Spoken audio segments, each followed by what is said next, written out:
Welcome back to Amazin But True, our New York Mets podcast from the New York Post. I'm the Podfather, Jake Brown. Follow me on Twitter at Jake Brown Radio. Follow the podcast at Amazin But True. Watch us on the New York Post Sports YouTube page and follow that Amazin But True playlist. Give us a thumbs up below and comment below. How'd you feel about this Mets season? Let it rip. Zach Braziller will join us for the first time this season from the New York Post. Buddy of mine, a fellow historian, not a historian, but a historian, will join me in just a few minutes after the Mets had their asses handed to them by the Philadelphia Phillies in the land of brotherly love. The Mets swept 4 games by the Phillies to fall to 71-85 on this absolutely miserable 2023 season. And Friday, it finally happened. We were waiting for it to become official. The New York Mets were eliminated from playoff contention. So you say you got to believe till you're mathematically eliminated? Well, they're eliminated. So these games don't matter. But, you look for storylines at this time of the year. And obviously, we talked endlessly about Ronny Timber and Ronny Mauricio on Sunday night, hitting his first career homer as a right-hander, his second of his career. The first one as a lefty, a bomb 440 feet into the Coke corner. This one, a scorching liner to left field through the wind and through that delay that happened in Philly, that the game got pushed at 6 p.m. It allowed you to focus on the football games and wait for the Mets till later. Ronny Timber. Now, he's down to 260, but listen, the guy has had a hit in 15 to 20 games. He's had 5 2-hit games. He is still looks good to me and still should be fighting for a starting spot. So I'm not going to look too deep in his 260 average because he showed he can hit. And I know he's only got 2 homers in 20 games, but the power will come.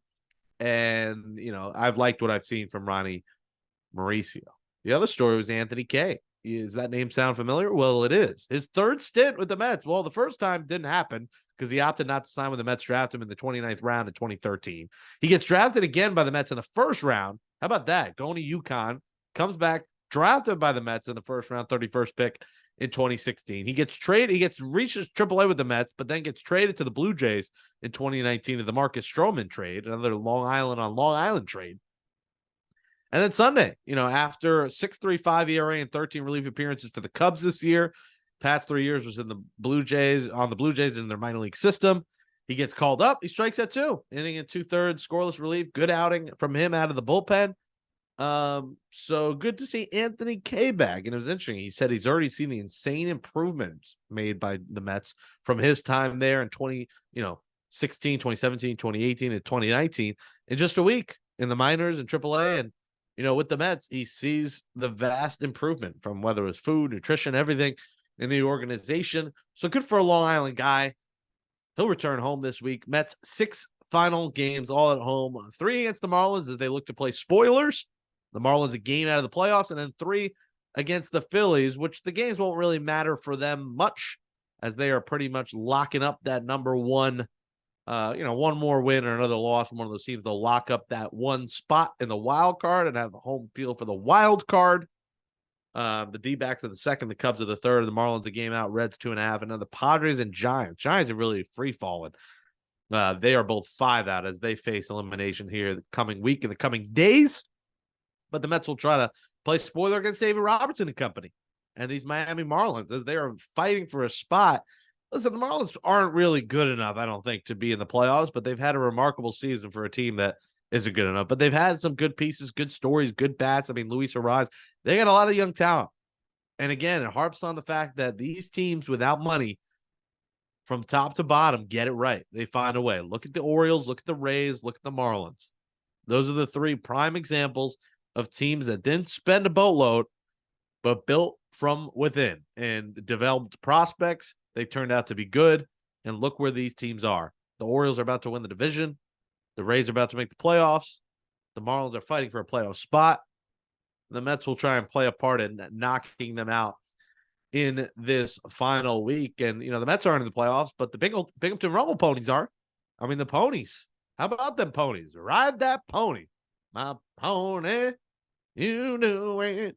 Riding Rumble Ponies. They beat the Somerset Patriots 2-0. They'll play the Erie Seawolves. That was a tongue twister. The Seawolves in the Eastern League Championship Series, where you get to see the likes of Jet Williams, Jeremiah Jackson, Luis Angel Acuna. I mean, the fact Jeremiah Jackson is making playoff contributions for a minor league team when the Mets traded Dominic Leone for him is quite remarkable. Acuna, we'll see. Acuna Matata, we'll see if he'll, be a part of the 2024 New York Mets. We expect him to be part of the 2024 Syracuse Mets at some point, if not at the start of the season. You had Kay called up, Peyton Battlefield. I can't say I've heard of him, got called up.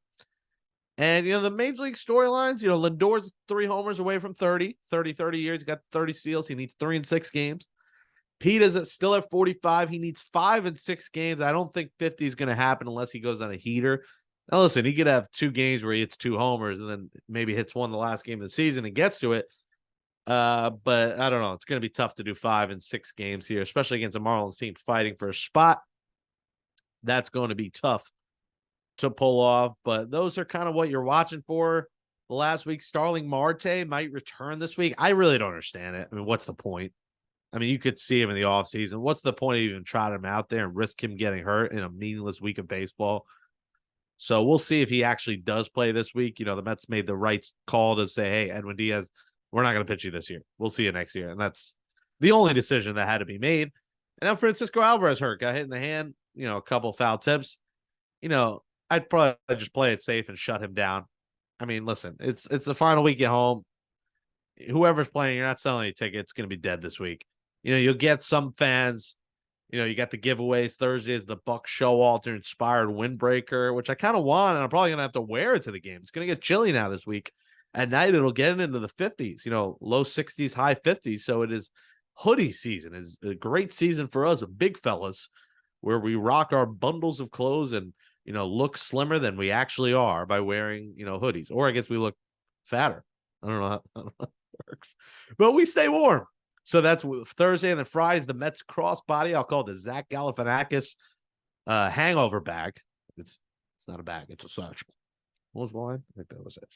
That's Friday, and Saturday, tie-dye a headband. So if you want to go see Woodstock and then tie-dye a headband and trip on some shrooms, go to that on Saturday. And get the tie-dye headband. The headband, I don't know as a bald man if I could pull the headband off. I mean, I could pull anything off, honestly. I mean, people make fun of the shades I rock because they do seem like female shades, but I rock them well. They look good on me. So maybe I could pull off a tie-dye headband. Maybe I'll go Sunday in the windbreaker with the crossbody bag, wearing the headband. That'd be great content. With how bad the Jets are, I don't know if I'm going to go to Jets Chiefs Sunday. You hear about that, my rant on Gangs All Here podcast. But maybe I'll do that. I'll wear the big, sexy, long-sleeve shirt, the Buck Showalter inspired windbreaker, the Mets crossbody bag. I'll put on the Pete Alonso polar bear shades giveaway and wear the tie-dye headband, and then maybe throw the corduroy hat on top. I want to talk about a walking Mets promotion. Put me in a commercial on that at SMY. Just wearing all the Mets promotions. That'd be pretty funny. So that's the upcoming Senga Wednesday. It'll be nice to see him maybe go for win number 13 against the Marlins. What a season. He has just been tremendous. Joey Lucchesi has been sneaky good, 3-0, sub-3 ERA. So Lucchesi fighting for a depth spot next year. Senga, in the Cy Young discussion, he won't get it, but will be nice to see him go for that on Wednesday. And then again, Mets try and play spoiler, and then the giveaways. That's what you're watching for in this final week of this Mets season. Let's talk about all the Mets storylines with a guy who writes about sports, the Mets, and all the New York sports scenes, big on the college sports scenes.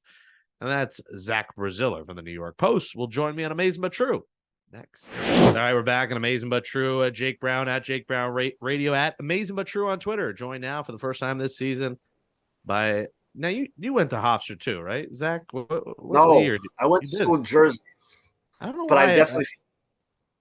I always mistake that you went to Hofstra because you're the only person in the New York Post that writes about Hofstra. I think no one else cares about the Hofstra pride, but you do. Zach Braziller, welcome to the program. How you doing? What's going on?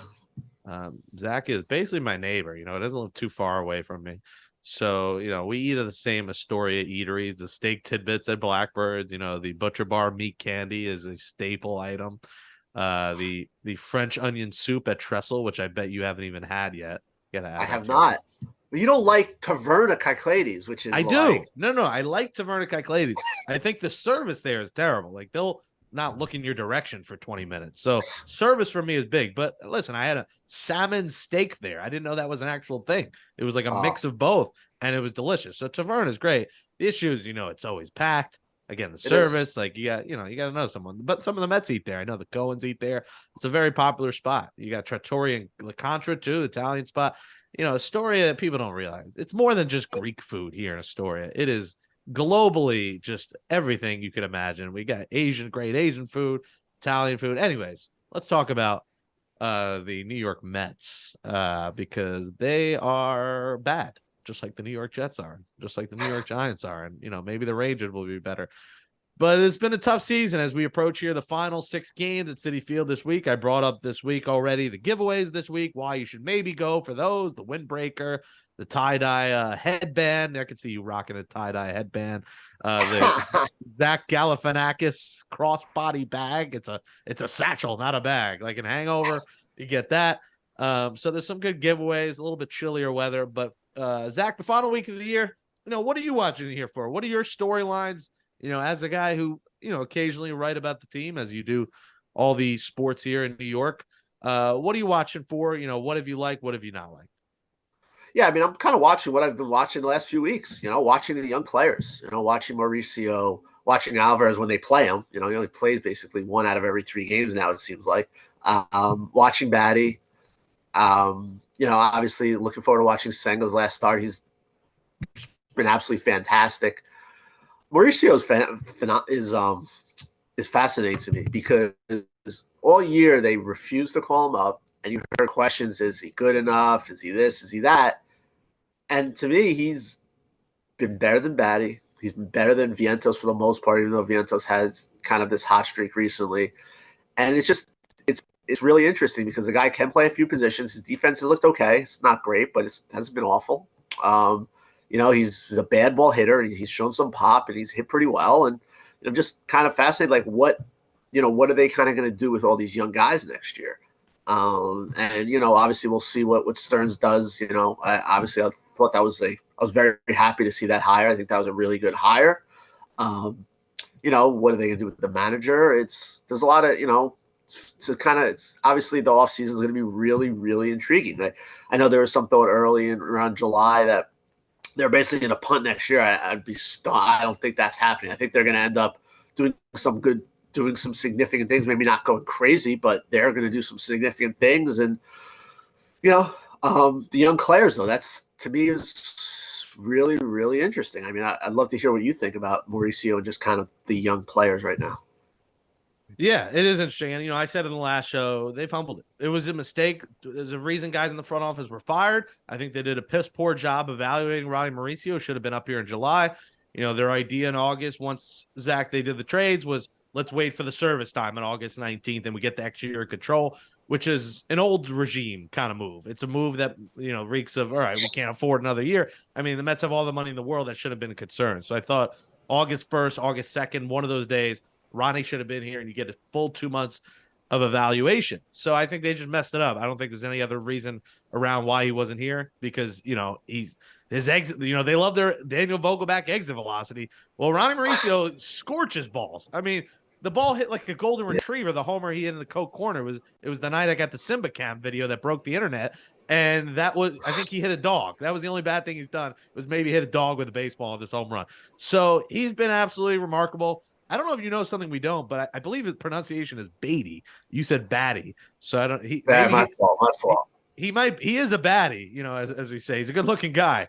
But Brett Baty, that he is the big question mark, Zach. I'm not ready to give him the third base job. I'm not ready to call him a starter next year. Joe DeMayo, we out on thinks they're going to trot him out, which I think would be a big mistake. I think, they're deciding here. What do they want? Do they want Mauricio to be the starter at third? Do they start Mauricio at second, Baty at third, and move McNeil to the outfield? Do they trade McNeil? What do they do at DH? Is it Vientos? Do you get a JD Martinez, who I'm clamoring for them to get JD Martinez if they were able to pull it off? But I don't think Baty's ready. I just think he's been too inconsistent. And it's tough because you don't really make him a bench player. Do you send him back to AAA next year? Is he a trade piece? Like, I just don't think there's anything. Like, he could have an incredible spring, but it doesn't make up for him hitting 220 and being wildly inconsistent this year. So Mauricio, I think, should be fighting for a starting spot next year, without a doubt. I just think he got the short end of the stick, not getting enough time, because he does a lot for you where he can play different positions, maybe not great at either, but he steals bases. And Brandon Nimmo has got to be better at that. While Nimmo had a good year, everyone loves Nimmo. You can't have a leadoff hitter who steals 3 times. I'm sorry. In the new baseball, the top of the order has to be on second base. If they get a single, it has to be automatic second base, and that doesn't happen with him. So I would be interested to see Mauricio as a leadoff guy next year. I think that could be fun. Maybe Nimmo becomes your 2-hitter. You kind of mix things up. So Mauricio, yes, I'm in on. Baty, I'm not in on. And Vientos, he's had a nice streak here, Zach, the last few weeks, but you can't shoe him in on the roster next year either. I think he's either a trade piece or, maybe he's a bench off the bat next year. Yeah, no, I think that's the big issue is with these young players, besides Alvarez, who we obviously know is going to be the catcher. And, I kind of understand why he's clearly worn down here, and I understand why they've kind of given resting him a lot here. But yeah, the other 3 guys, it's a weird spot, because are you going to really have Baty start next year in AAA? But you can't just pencil in any of these guys to be starters next year. You haven't seen enough to say, well, Vientos will be our DH or Baty's going to be our third baseman. I think it should be an open competition between Baty and Mauricio next year. I really do. I'm not going into next year saying both these guys are starters. I think it should be an open competition, and I think Baty's been a little better lately, and I don't think it's a coincidence because Mauricio's been here, and I think Baty maybe feels a little the pressure of, hey, look, I better produce. But yeah, it's a weird spot because you have these highly regarded prospects, but they haven't proven that they warrant being here. And then you have the whole Marte situation, and that's going to be interesting to see what he can do. I mean, this was obviously a disastrous of a year for him between the injuries and just his underperformance. It's a good thing they're bringing in a GM who really knows what he's doing, because there are a lot of things that have to be sorted out here. Although Eppler, I guess, may still have that title, so he doesn't know what he's doing. Yeah. So, but we expect Stearns to really make the baseball decision. Billy and Eppler, I mean, people listen. The prospects they got ended up being great, and the best trade may have been getting Jeremiah Jackson for Dominic Leone, honestly, without having to give all the money, because you gave the Astros, you gave the Rangers, $1 billion. I mean, you paid most of these guys off for them. So the least they could do was give you a great prospect. So I don't want people calling him GM of the year because he had the ability to give them money because of Uncle Stevie. So, he just did what he had with the financials, and they got a lot to do. I think if you start both those guys, that is a sign of punting. If you start a Baty, a Mauricio, and they're locked in start. Mauricio, I'm fine with, but if you start Baty, Mauricio, and Vientos, all 3, that is a sign you're not really fighting to contend next year. They got to get bats, and listen, they got to get a lot of things. They got to get 3 starting pitchers, Zach. You can't, McGill. I know he's had a decent month. Peterson's got a little bit better, but if both those guys do not belong in the 5-man rotation, we've talked about this show. They could fight for a 6, a 7, and 8, as a depth piece like they were this year. But you can't go into 2024 with those guys started. I think it's a lock they're getting either Yamamoto or Ohtani. I'll say it's going to be Yamamoto. That gives you Senga, Yamamoto, and Quintana. Then you got to go get 2 starters, Zach. Enough of this. All right, let's see. Let's try McGill and Peterson out there. What have they done that lets you think that they're going to be, great pieces in this rotation? That's going to be the question next year, because the pitching staff failed them this year. The bats weren't there for sure, but I think the pitching staff was terrible. And again, they got to fix the bullpen. I mean, you can't just have Edwin Diaz, Brooks Raley, Adam Ottavino, and then call it a day with the likes of Drew Smith and, Grant Hartwig and now Anthony Kay coming back, the Long Islander. You got to fix the bullpen. So 2 starters at the very least, or 3 starters at least, and at least 2 or 3 bullpen pieces. How do you feel about Eduardo Rodriguez? I like him. I would definitely take him. I think he's a good 3 or 4 in the rotation. Is he a free agent? I thought he had an option for next year. Oh yeah, I think I I thought I saw that he was people projecting him to be a free agent. I guess maybe then that he wasn't going to pick up the option. But yeah, I mean, look, they clearly need work. He has an opt out available after 2023, but he gets 18 million a year. And maybe he doesn't like Detroit and he'll come here. But Zach, it worries me that he didn't want to go to LA. He didn't want to go to LA for the Dodgers. Does he want to come to New York and pitch for the Mets? Eduardo Rodriguez. I love him. He's a great piece. Yeah, fair. No, look, to me, it feels like it kind of went under the radar just how much McGill and Peterson hurt this team. And you went into the year thinking those guys would be really good as depth starters, and obviously their roles increased. But I mean, they killed this team. I mean, I don't think you could say anything else. They were, Peterson has gone backwards. I don't think Peterson is the major league starting pitcher. He still has no idea where the ball's going half the time. I know McGill has been good this month, but look, there's no pressure. These games don't matter. I think you got to take what he's done with a grain of salt. I'm with you. They need to go get 3 starting pitchers. Now, they don't have to be like 3 big name guys. You could get an innings eater or something like that, but they need to go get 3 starting pitchers. Now, look, you're not going to be having 40-year-olds in the rotation, so that's maybe you're not going to have dealing with the same injuries you had last year. But yeah, look, there's a lot of work to do here. I've been slightly encouraged a little bit by some of what we've seen, but there's a ton of work they have to do here to fix what's going on. I mean, it's going to be interesting to see what Stearns does. I mean, you expect him to go out and bring in a ton of free agents this year? Yeah, that's going to be the question. How many will he get? How much will he spend?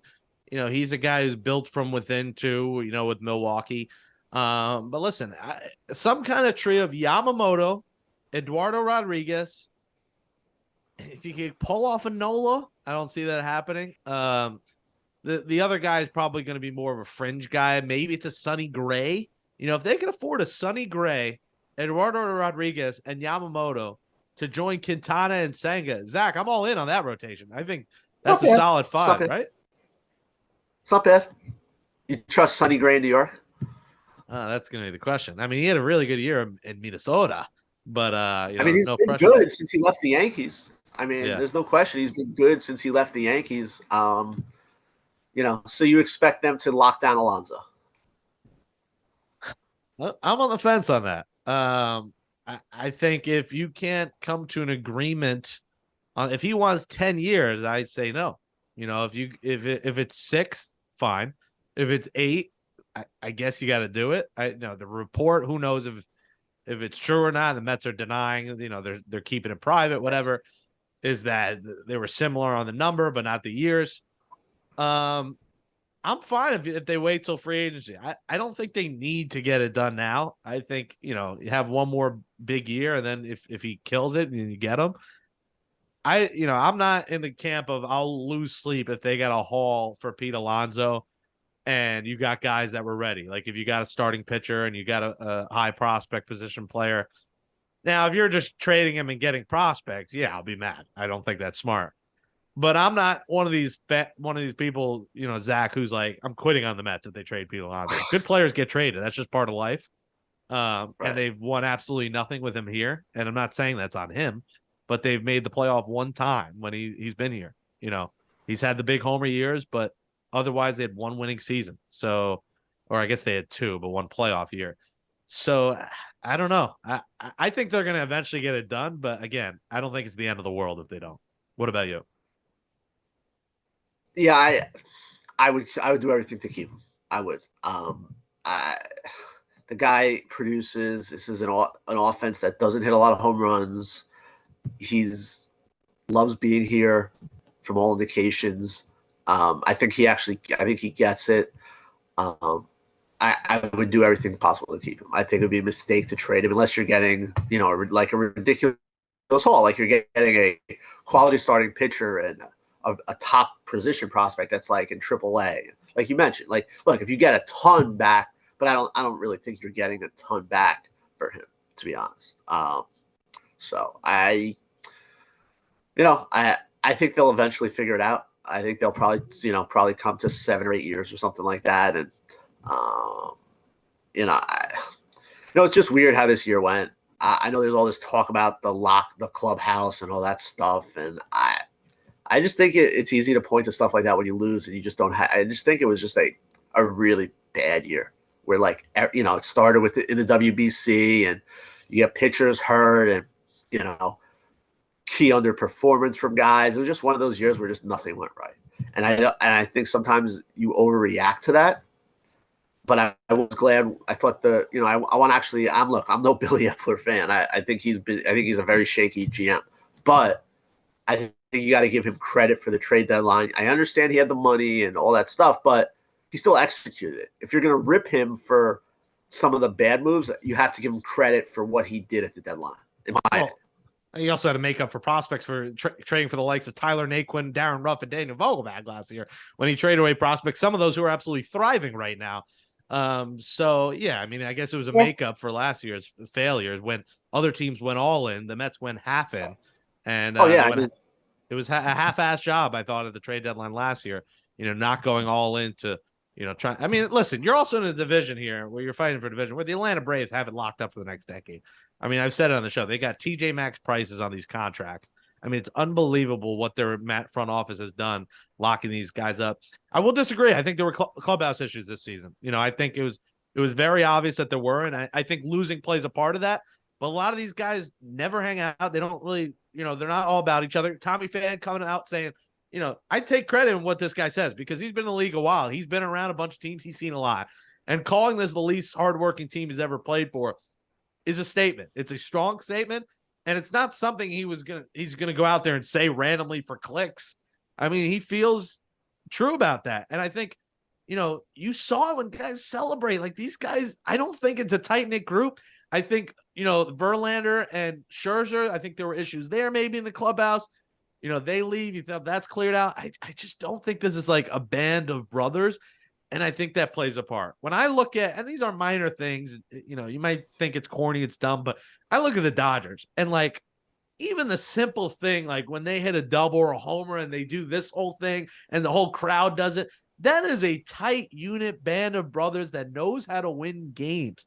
This Mets team is not that. When a guy hits a homer, you barely see any reaction in the dugout.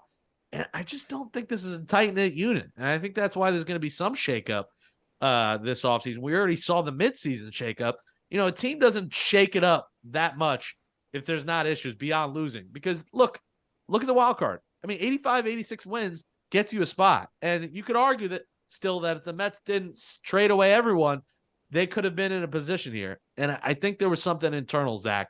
So, and losing plays a part. Listen, when you started off the year and you keep losing and things are going wrong, it's going to down spiral out of control.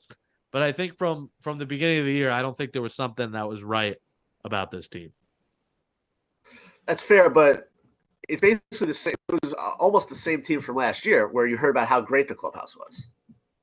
But is it? Everyone says it's the same team. I mean, Verlander, Scherzer, Senga, he was, Alvarez comes in there, Baty comes in. I wouldn't say it was the same exact team. There were a lot of different pieces. Mostly though. I mean, it was a majority of it was the same team. Now let's go back to the Pham stuff. Like, it's funny. Like all you hear about is the, Alonso, Lindor, and all like the clubhouse issues and stuff like that. What about the manager? I mean, the manager's never won a thing. Control of this team. I mean, I think you have to consider moving on from Buck. I came in here loving Buck. I think Stearns is going to want his own guy. If he brings in Craig Counsell, that's great. I think they need to potentially make a change. I don't think Buck had any awareness of anything going on. And I think Daniel Vogelbach continuing to play was malpractice for this franchise. Malpractice. And I think Buck and Pete were a big reason why Vogelbach plays. Vogelbach is Pete's best bud in the team. He goes in. Buck, we got to keep playing Danny. He loves, and Buck loves Vogelbach. He loves his veterans. That's his guy. That's Pete's guy. Pete makes the rules. I'm telling you, I think that's what it was this year. That is malpractice for Vogelbach to be taking at bats from the likes of Mauricio, Vientos, and the baby Mets in 2 months that didn't matter. When you decided to punt, Vogelback playing almost every day is malpractice, Zach. I mean, I'm with you on Vogelback. I mean, they should have released him 2 months ago. I'm completely with you with them.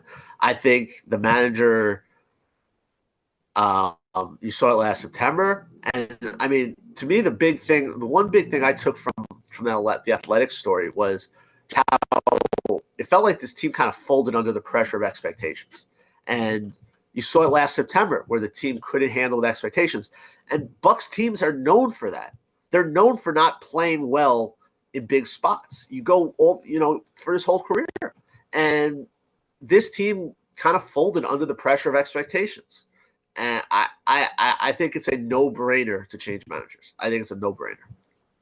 Yeah, and it's gonna be Stearns. Joel Sherman had said it, and like the reports that Buck is not Stearns' type of manager. Buck is not Stearns' cup of coffee. So I think with the expectations and with how last year kind of ended, I think you're right. I think you got to move on from Buck Showalter, and it's crazy because when he got here, I remember I tweeted, I think I said Buck Showalter will win his first World Series with the Mets, and he's not even going to come really remotely close. And at the time, I liked it, but with the direction the team is going, I don't think it makes a lot of sense to bring him back, especially if you're going to have a lot of young pieces next year. I think Buck is going to be fine next year, taking the check for the Mets and either going back to broadcasting or working somewhere else, wherever it may be. He'll be absolutely just fine if that were the case. So, a sad ending here to a season that had so much promise, Zach. But you're right, the hot stove's coming. It's going to be a very intriguing hot stove, from starting pitching to relief to what do they do with the young guys. Let's see what Stearns, imprints he has on this franchise. I do think that was a huge move for this team, and I think it's a cool storyline, Zach, of guy interned for the Mets. He's from New York, grew up liking the Mets, now paired with an owner who loves the Mets. Billy Eppler's like the odd man wearing the goofy Mets hat when he does interviews. He's on the show podcast wearing his Mets hat, looking like a dope. Like, he is really he's the odd man out in this front office to owner chain. And I'm very interested to see what his role, does he keep the same title and just Stearns makes the role, or do they give him a new title?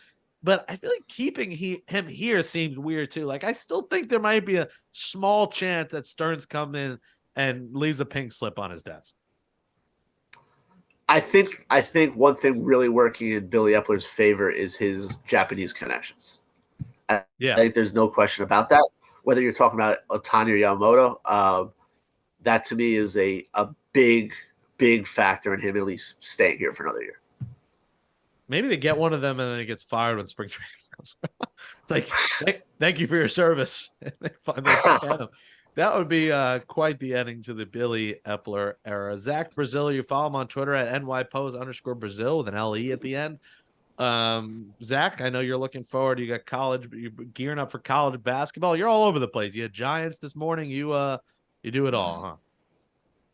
Little bit, man. Little bit. We got Knicks media day in a week, and I know hockey is getting going. And so, look, winter sports will be fun because I don't know. I'm not very optimistic about our football teams here. Are you going to be the Knicks full-time guy this year? Or are you splitting it, or what is the deal? I will be back to doing full-time college, and I think we will have some news coming soon about the Knicks full-time guy. Oh, okay, interesting. Any rumors of who it could be? Is Woj coming to the Post? I heard it's between Woj and Stephen A. Smith. Wow, we really upped the budget. Let's the cash flow is coming in. Jeez. All right. Well, we'll see in the coming days, I guess, who the new Knicks beat writer is. Looking forward to seeing that. Unless what's his name? Who? Berman. Unless Berman comes out of retirement, comes back. He's sick of covering Florida like high school basketball or whatever. The Knicks' worst nightmare. Yeah. The Knicks will not be happy if that were to happen. Well, Zach Brazil, we're happy you came on the podcast, and I'll see you at Trestle for some French onion soup and also the best fried Oreos I've ever had. I love fried Oreos. So really, all right, I'll make sure to try those next time I'm there. I'll take you out there on me. I've had a few parlay winnings lately, so on me, I got you. All right, let's do it. All right. Thanks for coming on. All right, man. Have a good one. All righty. Thanks to Zach Braziller for joining the program. That says good night. It's episode 183 of Amazin But True, a New York Mets podcast from the New York Post. Thanks to Andrew Hartz for helping me in producing the show all season long. Subscribe to Amazin But True on Apple Podcasts, Spotify, Google, Amazon, wherever you get podcasts. Catch up on all old episodes from this season. Good guests we've had. Apple, Spotify, Google, Amazon. Give us a 5-star rating, write a nice review, and watch us on the New York Post Sports YouTube page. Follow that Amazin But True playlist. Give us a thumbs up. Comment below. What do you want the Mets to do this off season? Well, Figgy says we're going to have Bartolo on. So, the hope is dropping Thursday will be our interview with Bartolo Colon. I think it'll just be kind of an interview show. I mean, these games don't really matter. So, we hope to drop that special episode Thursday. So stay tuned for Bartolo. And then finally, sadly, all good things must come to an end. And while this Mets season sucked, it's always fun doing the show. And it was a great 4th season. Listen, 4 seasons is tough to get through and to make it that far for a podcast about a team. And I'm proud that we've been able to do that here on Amazin But True. It's been tough. It's been a lot of losing. It's been a lot of just pain. But we've had fun along the way. We hope you've had fun along the way. And next Monday, we will put a bow on this season. And then, we hope to have emergency shows in the off season. We'll see what the future holds of the podcast. But, we hope if, they make a big trade or Buck's fired, we'll bring you an emergency show. But we expect Monday to be the finale until those things happen. If they sign a random relief pitcher, we probably won't do a show. But if they get Hader, an elite closer like that to set up Edwin Diaz, we might do a show. So stay tuned for that. Monday will be the finale. Bartolo Colon, hopefully, on Thursday's episode. 6 games to go. Enjoy the final week at Citi Field. I'll see you there. I hope to be there for a few of them, at least the giveaway days. And thanks for listening to Amazin But True all season long, folks. Happy Yom Kippur, Lashana Tova, Happy Jewish New Year, all those things to all our Jewish listeners. And thanks for all your support in this season. We'll talk to you Thursday. Peace.